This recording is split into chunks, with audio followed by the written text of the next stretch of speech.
बोलो गुरुदेव भगवान की जय। प्यारे कृष्ण कन्हैया लाल की जय। सुख सागर पहला स्कंध 14वां अध्याय।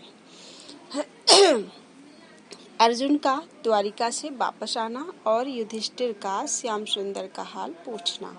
सूत जी ने कहा, हे ऋषिश्वरों, नारद मुनि के कह जाने के 7 दिन बीतने पर धृतराष्ट्र व गंधारी ने अपना तन त्याग किया और विदुर जी ने उनकी क्रिया व कर्म करके तीर्थ यात्रा करने चले गए। राजा युधिष्ठिर नारद जी के ज्ञान समझाने से संसारी व्यवहार झूठा समझकर उदासीन चित्त परमेश्वर के ध्यान में रहा करते थे।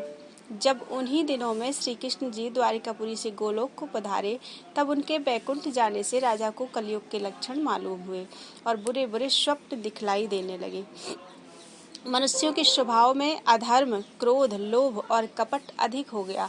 स्त्री पुत्र और पिता पुत्र और भाई बंधुओं में झगड़ा होने लगा। ये सब कलयुग के लक्षण देखकर राजा युधिष्ठिर ने भीमसेन से कहा कि अर्जुन श्याम सुंदर प्राण प्यारे के समाचार लेने के वास्ते द्वारिकापुरी को गए हैं। 7 महीने हो गए, अभी तक नहीं आए। इसका कुछ कारण मालूम नहीं होता। नारद जी हमसे कह गए हैं कि मुरली मनोहर ने पृथ्वी का भार उतारने के वास्ते अवतार लिया था, सो उन्होंने महाभारत करा के पृथ्वी का बोझ दूर किया। अब उनका थोड़ा सा काम मृत्युलोक में और रह गया है, उसको संपूर्ण करके परम धाम को जावेंगे। सो अब मुझे संसार में कुलक्षण देखने से जान पड़ता है कि वह समय आ पहुंचा जिस समय में श्याम सुंदर की दया से हमने अपने शत्रुओं को मारकर यह सब सुख व राजगद्दी पाया। उनके बिना मुझे दिन रात नए नए अपशकुन दिखाई दे रहे हैं। मेरी बाईं भुजा व आंख फड़कती है और कभी कभी हमारा शरीर कांपने व कलेजा धड़कने लगता है। मन में डर सा मालूम होता है। प्रातः समय सूर्य की तरफ सियार खड़े होकर बोलते हैं और दिन को तारे आकाश से टूटते हैं। जब मैं अहेर खेलने जाता हूँ, तब सौजे मेरे बाईं तरफ से निकल जाते हैं। मेरे चढ़ने के घोड़े व हाथी मुझको रोते दिखलाई देते हैं। दिन रात कुत्ते रुदन किया करते हैं और रात को उल्लू की बोली सुनने से मुझे डर मालूम होता है। चारों दिशाओं में अंधियारा सा देख पड़ता है। इन दिनों भूचाल आया करता है। पृथ्वी बारंबार कांपती है। थोड़ा सा बादल आकाश पर होने से बिजली गिरती है, आंधी चलती है, आकाश से लहू बरसता है, सूर्य में प्रकाश कम हो गया है, नदी व नाले का पानी सीधा नहीं बहता। अग्निहोत्री लोग जब आग में आहुति डालते हैं, तब अग्नि देवता प्रसन्न होकर आहुति नहीं लेते। बछड़े गायों का दूध प्रसन्न होकर नहीं पीते। गऊ की आंख से आंसू बहते हैं। सांड गायों से प्रीति नहीं करते। देवताओं की मूर्ति से पसीना निकलता है। मेरी सभा में अनावश्यक मनुष्य झूठ बोलते हैं। लोगों के स्वभाव में क्रोध और लोभ अधिक हो गया है। किसी ने देवी मैया में माइक बजा दिया। आज आकाश में केतु निकलता है। साधु महात्मा का चित्त हरिभजन में नहीं लगता। शहर में किसी के घर मंगलाचार नहीं होता। हस्तिनापुर मुझको उजाड़ सा दिखलाई देता है। सो हे भीमसेन, इन सब लक्षणों से मुझे जान पड़ता है कि श्याम सुंदर मेरे प्राण प्यारे मेरे प्राण की रक्षा करने वाले मृत्युलोक छोड़कर वैकुंठ को पधार गए। जिस समय राजा युधिष्ठिर बैठे हुए ऐसा सोच रहे थे, उसी समय अर्जुन द्वारिका से आए और राजा के चरणों में प्रणाम करके उनके सामने उदासीन चित्त हाथ जोड़कर खड़े हो गए। अर्जुन का यह हाल हुआ था कि श्री कृष्ण जी ने वैकुंठ जाने के समय दारुक सारथी से अर्जुन को कहला भेजा था कि तुम द्वारिकापुरी से सब विधवा स्त्रियों, लड़कों, बूढ़ों को तथा यादवों की सब वस्तु हस्तिनापुर ले जाना। इसलिए अर्जुन उन सब को अशवाब समेत द्वारिकापुरी से अपने साथ लेकर हस्तिनापुर आ रहे थे। राह में हस्तिनापुर के निकट भिल्लों ने सब धन लूट लिया।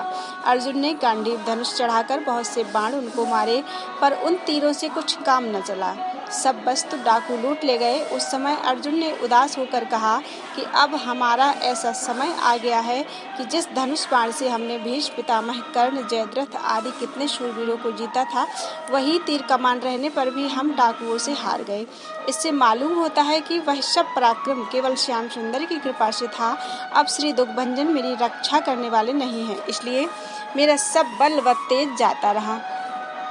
यही चिंता करने से और मुरली मनोहर के बैकुंठ चले जाने से अर्जुन का मुख बहुत मलिन हो गया था। राजा युधिष्ठिर ने उनको उदास देखकर पूछा कि हे अर्जुन, सब यदुवंशी नाना शूरसेन, वसुदेव, मामा, देवकी, राजा उग्रसेन, अक्रूर, बलदेव जी, प्रद्युम्न और अनिरुद्ध व चारुदेशन, सब लड़के वाले मुरली मनोहर, उद्धव और सब द्वारिकावासी अच्छी तरह से तो हैं।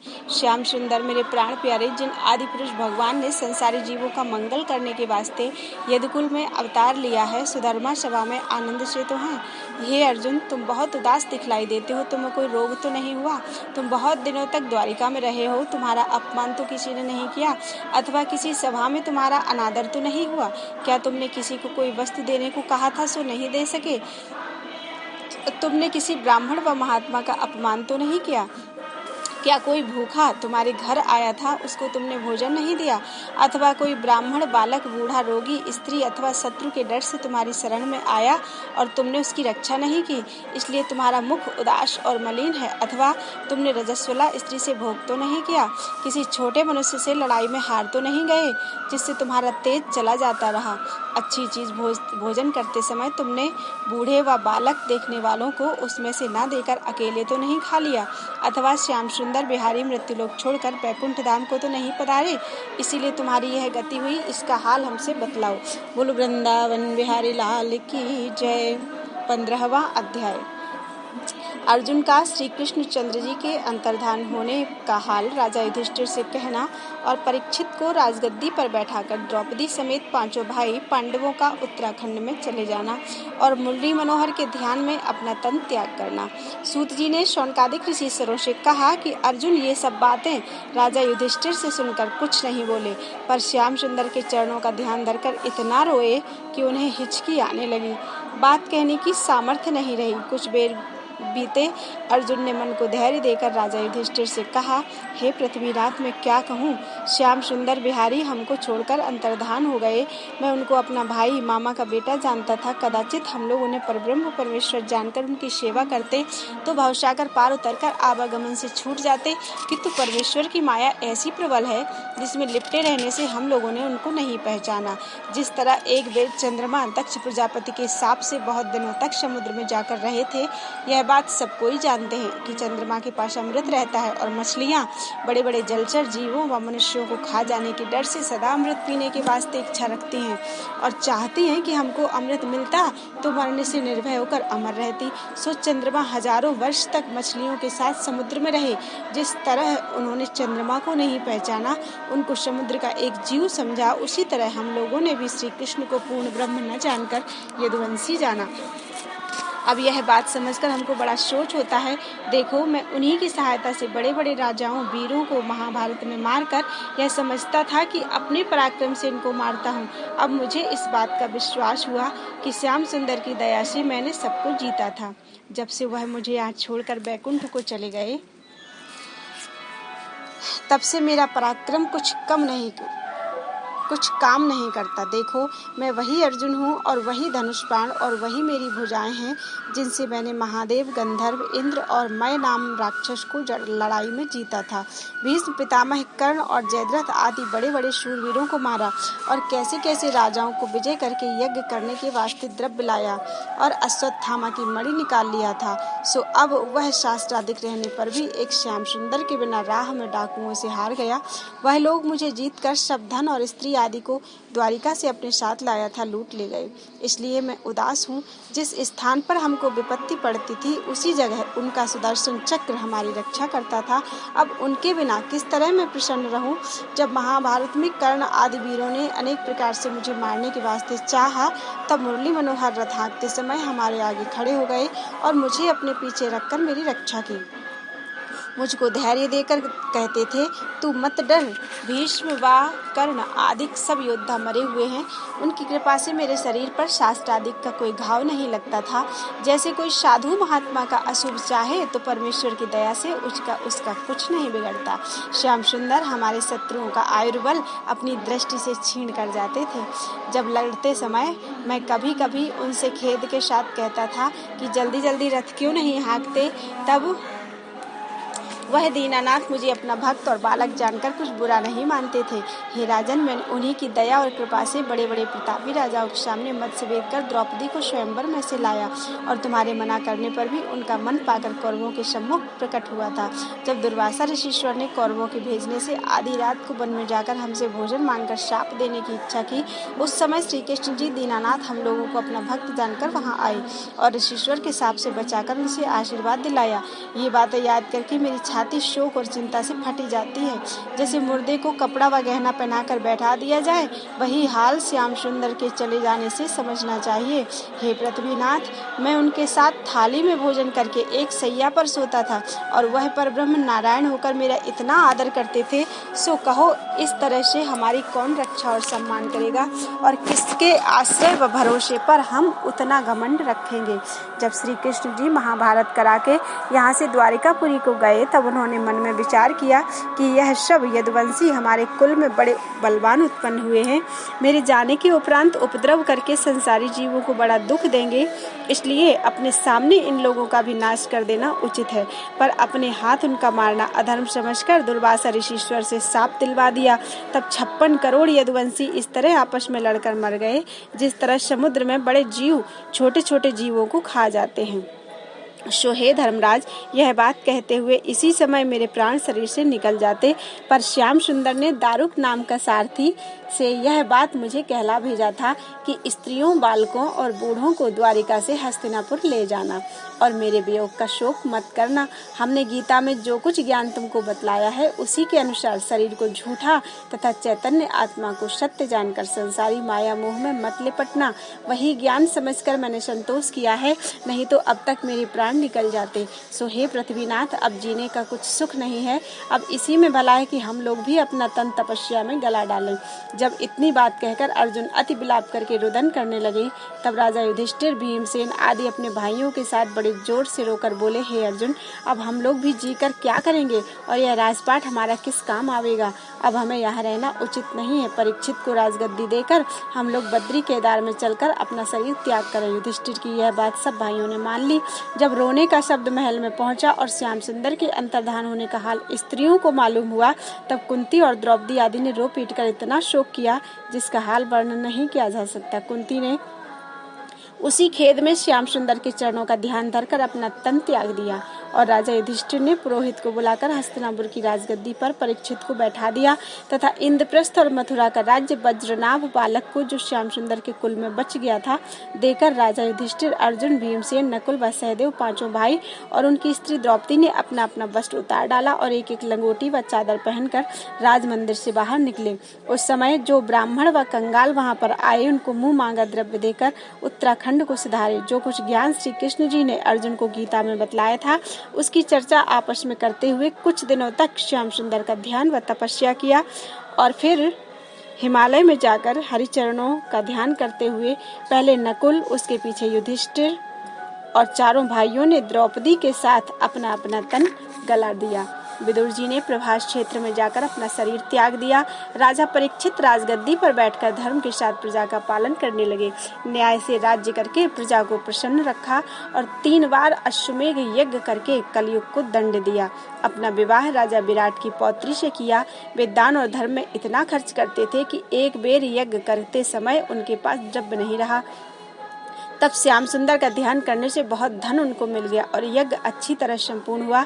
इसी तरह राजा युधिष्ठिर को तीसरे अश्वमेघ यज्ञ के आरंभ के समय धन का प्रयोजन पड़ा था। तब नारद मुनि उनके कहने से मुरली मनोहर को हस्तिनापुर में लाकर युधिष्ठिर से बोले, हे राजन, पिछले युग में राजा मरुत ने ऐसा यज्ञ किया था जिसके यहाँ प्रतिदिन ब्राह्मणों को एक एक थाली, लोटा, लुटिया और सुनहरी चौकी भोजन करते समय नई देकर फिर सब जूठे बर्तन नगर के उत्तर गड्ढे में फेंकवा दिए जाते थे।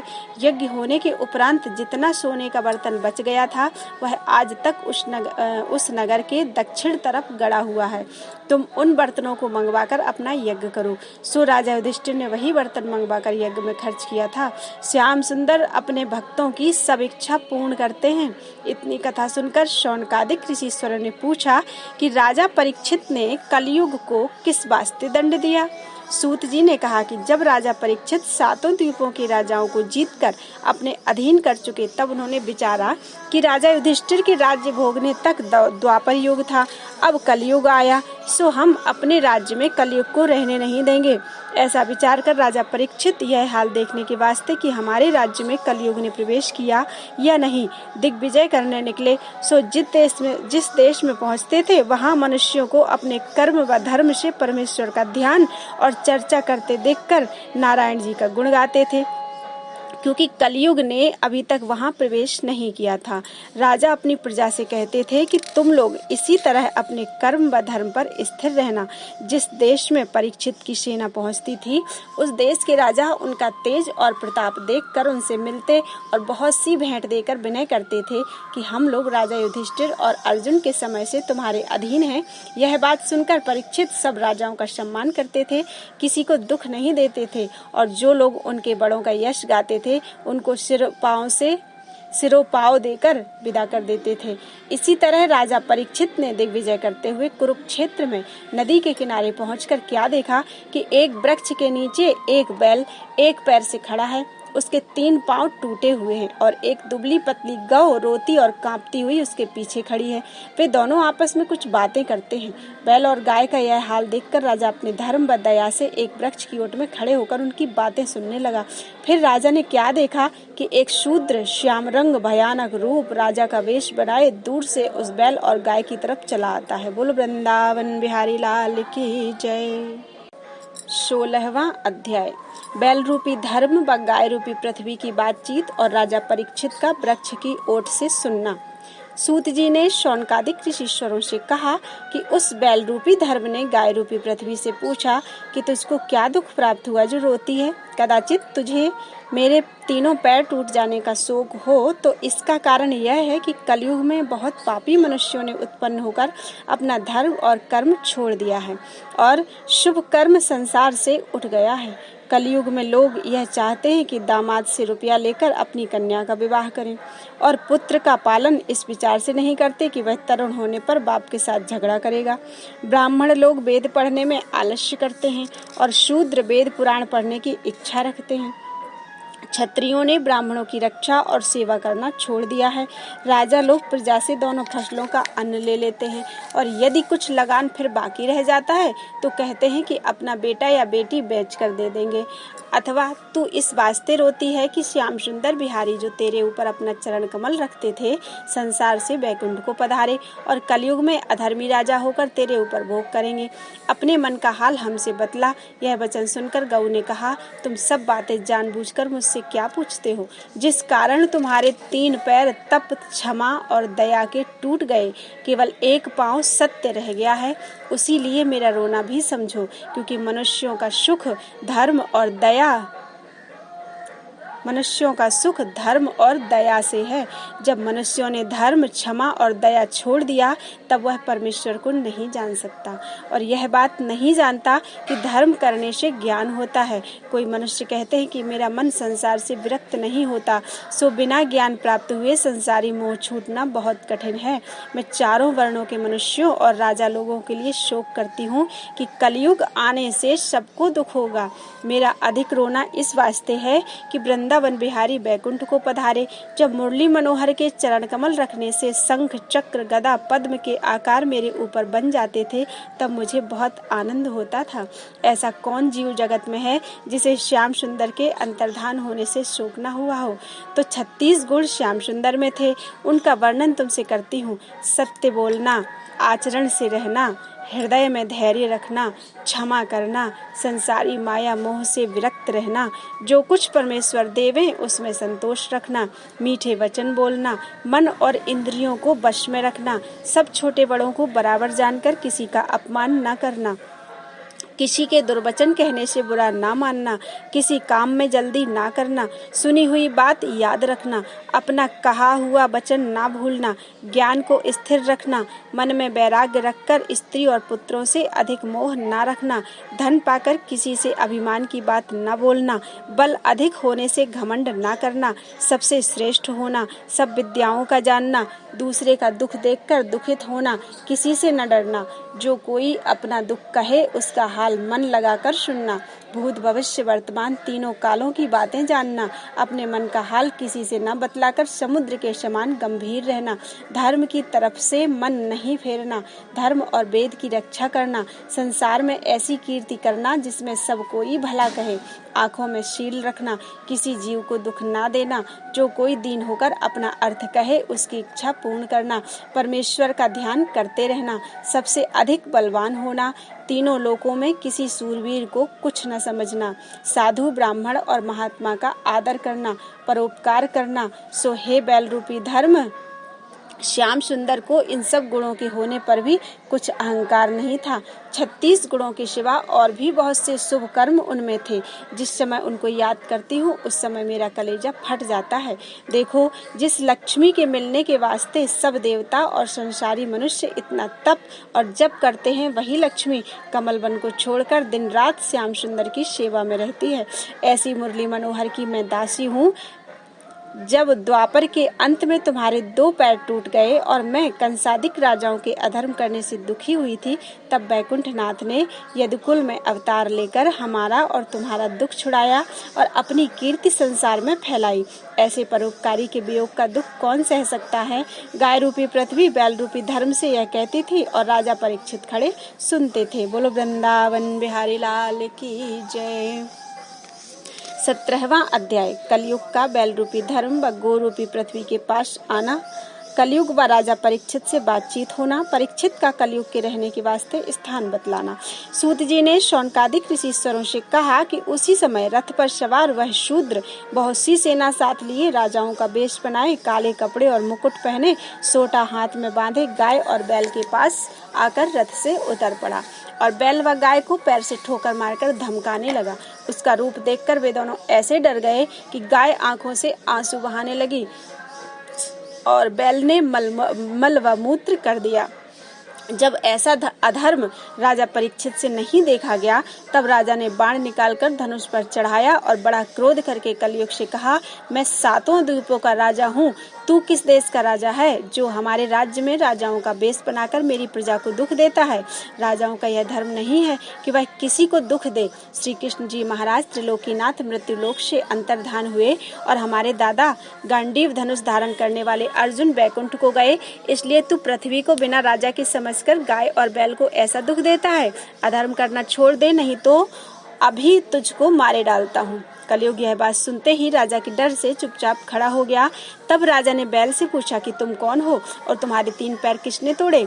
तुम कोई देवता तो नहीं हो, मुझे भ्रम में डालने के लिए तो नहीं आए हो। हमने अपने राज्य में तुम्हारे बराबर किसी को दुखी नहीं देखा।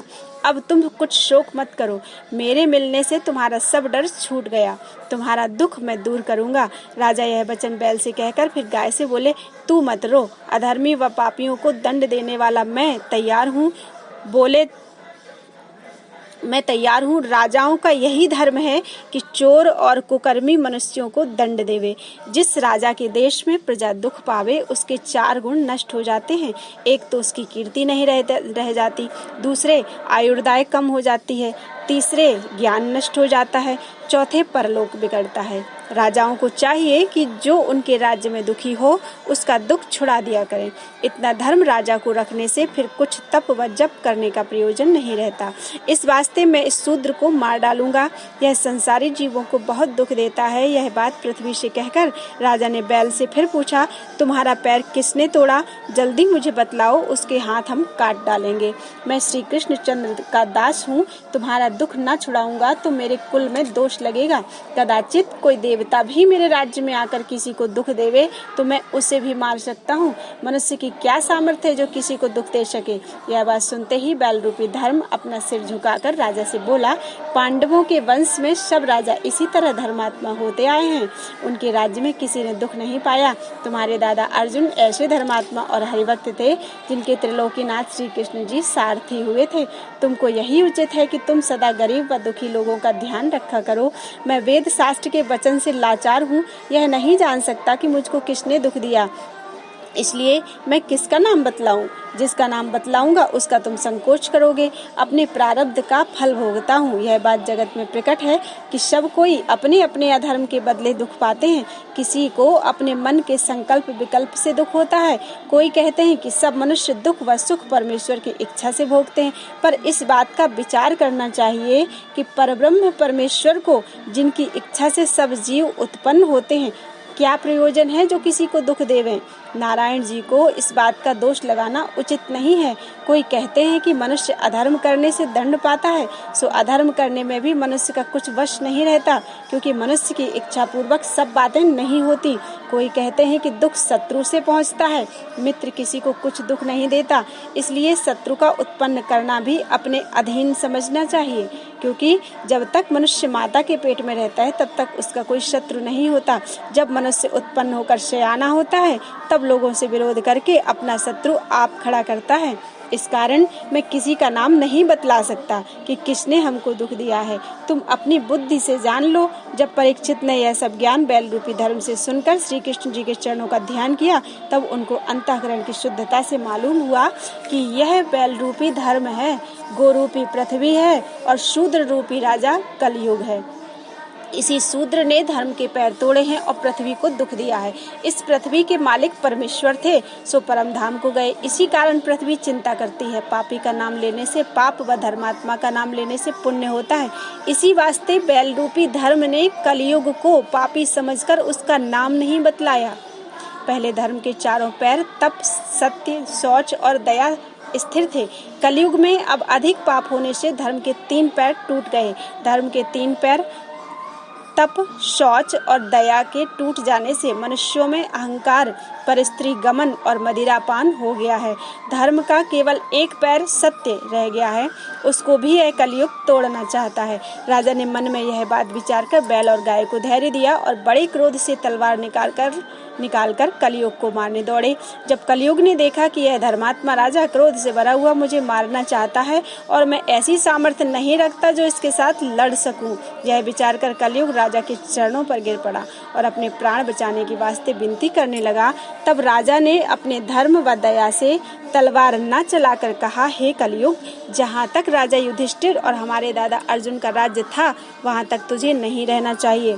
तू अधर्म करने वाला पापियों का साथी है।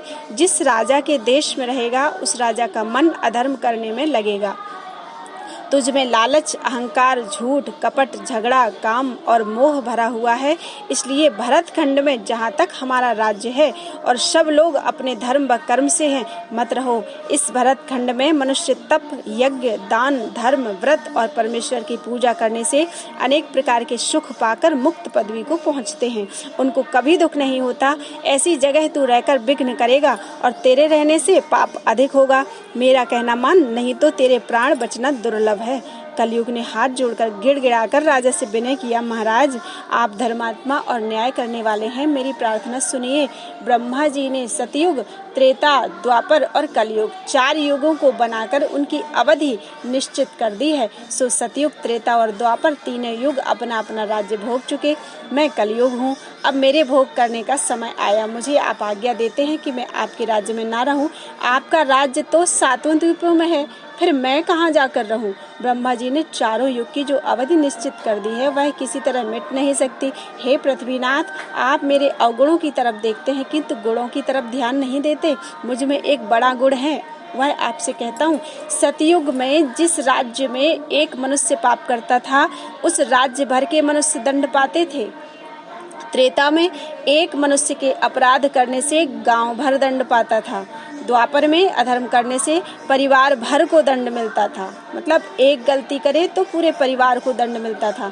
किंतु कलयुग में जो मनुष्य जिस अंग से पाप करता है मैं उसको पकड़कर उसी अंग को दंड देता हूँ।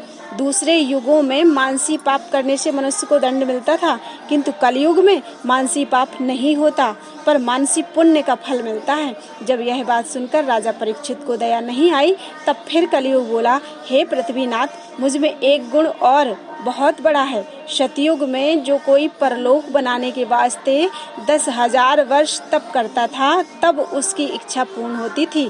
त्रेता युग में जब मनुष्य बहुत सारा द्रव्य लगाकर हजारों वर्षों तक यज्ञ करते थे तब उनका अर्थ सिद्ध होता था। द्वापर में 100 वर्ष तक नारायण जी का पूजन व ध्यान करने से मनोकामना मिलती थी। मेरे राज्य में यानी कि कलयुग में जो कोई एक क्षण भी श्याम सुंदर का ध्यान सच्चे मन से करे या उनका नाम लेकर कानों से उनकी लीला व कथा सुने, वह अपने अर्थ को पहुंचकर अनेक जन्मों के पाप से छूट जाता है। उसका यह गुण सुनकर राजा परीक्षित बहुत प्रसन्न हुए। तब कलयुग ने कहा, हे पृथ्वीनाथ, दया करके मुझे जीवन दान दीजिए और जहाँ कहिए वहाँ जाकर रहूं। मैं आपसे बहुत डरता हूँ, आपकी आज्ञा में रहूंगा। जब कलयुग ने हाथ जोड़कर इस प्रकार विनय किया, तब राजा ने उसे दीन जानकर अपना धर्म विचारा कि शरण में आए को कोई नहीं मारता। ऐसा समझकर बोले कि हे कलयुग, जिस जगह मनुष्य जुआ खेलते हैं, जहाँ मदिरा पीने के वास्ते बिकती है, जिस स्थान पर वैश्या रहती है, जहाँ पर जीव हिंसा होती है, वहाँ जाकर तुम रहो। 4 स्थान कलयुग को दिए हैं। नंबर 1, जिस जगह मनुष्य जुआ खेलते हैं। दूसरा, जहाँ मदिरा पीने के वास्ते बिकती है। तीसरा, जिस स्थान पर वैश्या रहती है। और चौथा, जहाँ पर जीव हिंसा होती है। यह सुनकर कलयुग ने फिर राजा से दीन होकर कहा, इन 4 जगहों में कुल व परिवार नहीं रह सकता। तब राजा ने दयालु होकर कहा, जिस शूम मनुष्य के पास यानी कि जिस कंजूस मनुष्य के पास द्रव्य व सोना हो और वह उसमें से दान व धर्म ना करे, वहाँ भी तुम जाकर बसो। इन 5 जगहों के सिवा यदि और कहीं प्रवेश करेगा तो हम तुझे जान से मार देंगे। कलयुग ने राजा को धर्मात्मा व बलवान देखकर उनका वचन मानकर मन में कहा कि जब राजा का चित्त धर्म की तरफ से फिरेगा तब हम अवसर पाकर अपना अर्थ निकाल लेंगे। यह बात विचार कर कलयुग राजा से विदा हुआ और उन्हीं 5 जगहों में जहां राजा ने बतलाया था रहने लगा। इतनी कथा सुनाकर सूत जी ने शौनकादिक ऋषिश्वरों से कहा कि जो कोई अपना भला चाहे वह इन 5 बातों से किनारा रखे। राजा को ये बातें कभी नहीं करनी चाहिए, क्योंकि राजा के अधीन सब प्रजा रहती है। जब कलयुग के जाने के उपरांत राजा परीक्षित ने उस बैल के टूटे हुए 3 पैर अपने धर्म से अच्छे कर दिए और गाय को धैर्य दिया, तब वह बैल अपना धर्म रूप व गाय पृथ्वी रूप होकर अपने अपने स्थान पर चले गए। ओम हरि। राजा ने राजगद्दी पर आकर यह हाल ब्राह्मणों और ऋषिश्वरों से कहा। वह लोग सुनकर बोले, हे राजन, तुमने बहुत अच्छी बात किया। अब तुम्हारे राज्य में कलयुग प्रवेश नहीं कर सकता। फिर राजा परीक्षित ने अपने राज्य में ऐसा ढिंडोरा पिटवा दिया कि कोई जीव हिंसा ना करे, मदिरा ना पिए, जुआ ना खेले, द्रव्य पाकर यथाशक्ति दान देवे, पर स्त्री गमन ना करे। जो कोई देवता, साधु, संत, ब्राह्मण, गौ, वेद और शास्त्र को न मानकर इन 5 में से कोई काम करेगा, उसका हम अन्न व धन छीनकर दंड देंगे। परीक्षित के डर से उनके राज्य में यह सब अधर्म करना लोगों ने छोड़ दिया। राजा परीक्षित धर्म बढ़ाते हुए हस्तिनापुर में राजकाज करने लगे। सदा लीला और कथा परमेश्वर की सुनते थे और उनके चरणों में ध्यान लगाए रहते थे। उनके राज्य में सब प्रजा भी अपने धर्म में रहकर आनंद से रहती थी। बोलो वृंदावन बिहारी लाल की जय।